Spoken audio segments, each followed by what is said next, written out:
Bienvenue dans le podcast Dessine-moi un divan. Je suis Candice Medina-Maro, créatrice de ce podcast, dans lequel je vous invite à des aventures et explorations en terre analytique. On poursuit dans la thématique des peurs inspirées par la psychanalyse. Après avoir parlé du divan, nous allons nous intéresser aujourd'hui au proverbe « Le temps, c'est de l'argent ». Vous êtes prête ? Vous êtes prêts ? L'aventure nous attend ? C'est parti ! Vous prendrez un sprint ou un marathon ? Oui, parce que une psychanalyse, c'est bien connu, ça dure des années. Enfin, oui et non. Tout dépend, à vrai dire, de si la personne fait vraiment une analyse et de son éventuel désir d'ailleurs de peut-être devenir analyste un jour. Certaines personnes frappent à la porte de mon cabinet parce qu'elles veulent faire une psychanalyse. Parmi elles, la plupart ont déjà fait une ou plusieurs saisons d'analyse avec d'autres analystes, d'autres souhaitent se lancer dans l'aventure. Mais beaucoup de personnes viennent parce qu'elles cherchent de l'aide, parce qu'elles sont en souffrance, qu'elles veulent aller mieux ou régler leurs problèmes. Celles-ci ne cherchent pas particulièrement une analyste, elles cherchent une psy. Parmi elles, certaines vont s'embarquer dans une analyse, même si elles n'étaient pas vraiment parties pour cela. Pour l'anecdote, ça a été mon cas. D'autres vont faire un travail sur leur histoire, mais ce ne sera pas une analyse à proprement parler. Disons que ce sera un travail thérapeutique à tendance analytique, et donc moins en profondeur qu'une psychanalyse. D'autres partiront en courant parce qu'elles veulent de l'aide. Elles veulent qu'on leur donne des réponses et des solutions, et surtout qu'on ne creuse pas trop. C'est ok, bien sûr, et c'est une bonne idée de partir en courant dans ces cas-là, parce que si on n'a pas envie d'explorer son histoire, et on a le droit, alors en effet, ce n'est pas vers la psychanalyse qu'il faut se tourner. Certaines personnes font une psychanalyse pendant des années. Parfois, elles en viennent à désirer devenir analystes. Et c'est vrai que faire un travail suffisant sur son histoire, et donc découvrir ce faisant comment fonctionne la psychanalyse, et laisser le désir de le devenir émerger, de devenir analyste, commencer à se plonger dans la théorie, puis s'autoriser à s'installer, ça prend du temps. Ça, c'est sûr, ça prend plusieurs années. Par ailleurs, certaines personnes mettent des mois, voire des années à basculer vraiment dans une analyse. Bref, c'est impossible de savoir combien de temps durera l'aventure, combien de saisons il y aura avec combien d'analystes. Et d'ailleurs, en soi, le travail n'est jamais achevé, jamais fini pour de bon, puisqu'on continue d'exister, de vivre des expériences diverses et variées, et qu'il y aurait toujours de quoi analyser. En soi, l'analyse est sans fin, elle se finit vraiment quand on meurt, et qu'on n'est plus là pour se poser de questions. Disons qu'il appartient à l'analysant de sentir quand c'est le moment de suspendre le travail, de le reprendre, de changer éventuellement d'analyste, de mettre un terme à l'analyse, de devenir analyste ou pas. Mais une analyse n'est jamais terminée, pas plus qu'un roman ou un épisode de podcast. On décide juste que là, on va mettre un point final, même s'il y aurait encore tant à dire, tant à écrire.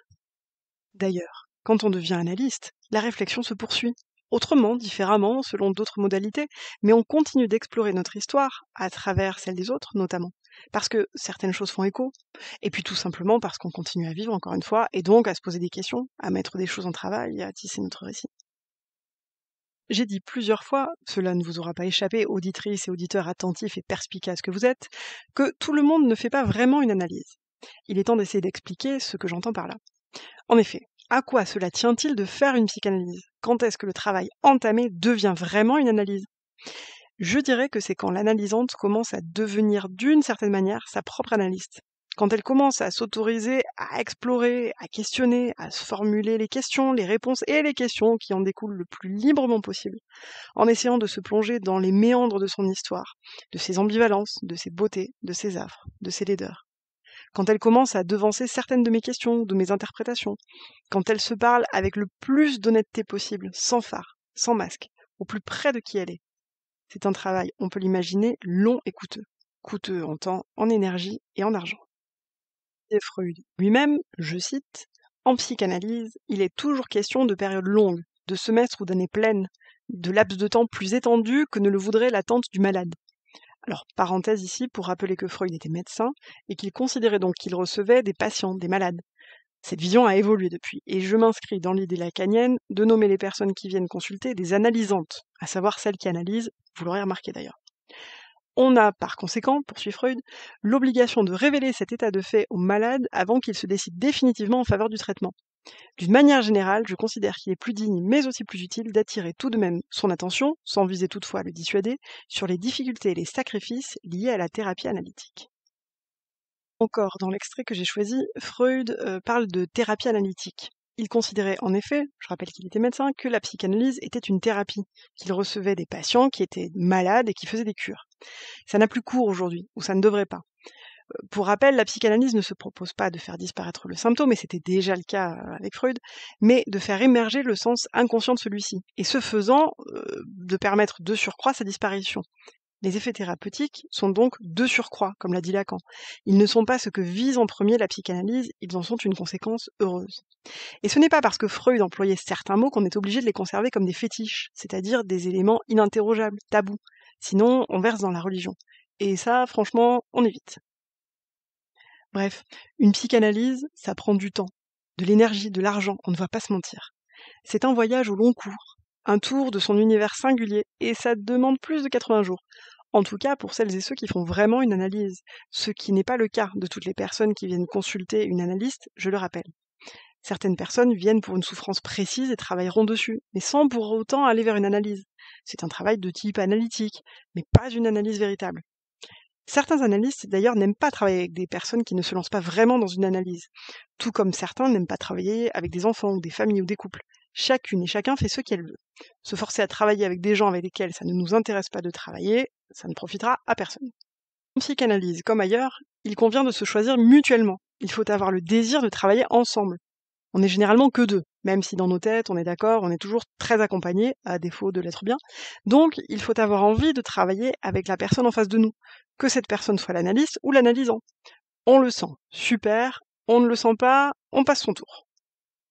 On arrive ici à la deuxième partie du proverbe, l'argent. D'ores et déjà, je vous préviens, il y a bien plus à dire sur l'argent que les quelques phrases qui vont suivre. Il y a tellement à dire sur le sujet et sur ce que cela convoque de multidimensionnel, notamment avec la question de la dette, que je ferai une thématique sur le sujet, mais ce sera pour plus tard. Pour l'heure, je vais me contenter de dire que, comme le disent les États-Unis notamment, time is money. Or, la psychanalyse n'est pas remboursée par la Sécu ou les mutuelles. Et tant mieux, car oui, je suis contre la gratuité. Restez là, ne vous offusquez pas, vous allez comprendre pourquoi. Je suis contre la gratuité pour tout ce que la suppose de dette, pour la position dans laquelle ça met la personne qui vient consulter, c'est-à-dire celle d'un patient pris en charge par la collectivité. On est loin d'une posture de sujet. Je suis donc contre la gratuité, mais en revanche, vraiment pour l'accessibilité. Je m'explique. Il est nécessaire qu'une séance soit coûteuse, car c'est aussi là que s'engage le travail. C'est un peu comme au poker. Si on joue avec des centimes, les mains que l'on va jouer auront plus de valeur. On sera davantage impliqué que si on joue avec des pois chiches et qu'on n'engage rien, puisqu'une fois bien rincés, on pourra les mettre dans le couscous du dimanche. Il faut aussi que ce soit suffisamment coûteux pour ne pas se sentir en dette vis-à-vis de l'analyste. Mais il ne faut pas que ce soit trop coûteux non plus, car il ne s'agit certainement pas d'empêcher la personne de venir faute de moyens, et il ne s'agit pas qu'elle se ruine ou se prive de choses essentielles pour elle. Ça n'est pas le but. Je fais partie de ces analystes qui ne demandent pas un tarif fixe. Le montant d'une séance varie donc selon les personnes, leur situation, la fréquence des séances, et c'est vraiment du coup cas par cas. C'est essentiel pour moi de permettre cette accessibilité sans pour autant proposer la gratuité. La gratuité, encore une fois, met en dette. Or, quand une pratique comme la psychanalyse se veut un travail de déconstruction, de désaliénation, on évite de mettre les gens en dette. Les dettes symboliques sont suffisamment coûteuses comme cela, mais là encore, il faut un épisode dédié, ou plusieurs même, à la question de l'argent et de ses multiples dimensions. Donc, je m'arrête là. Je vous propose qu'on ponctue là-dessus, et d'ici la prochaine fois, je vous souhaite de belles explorations.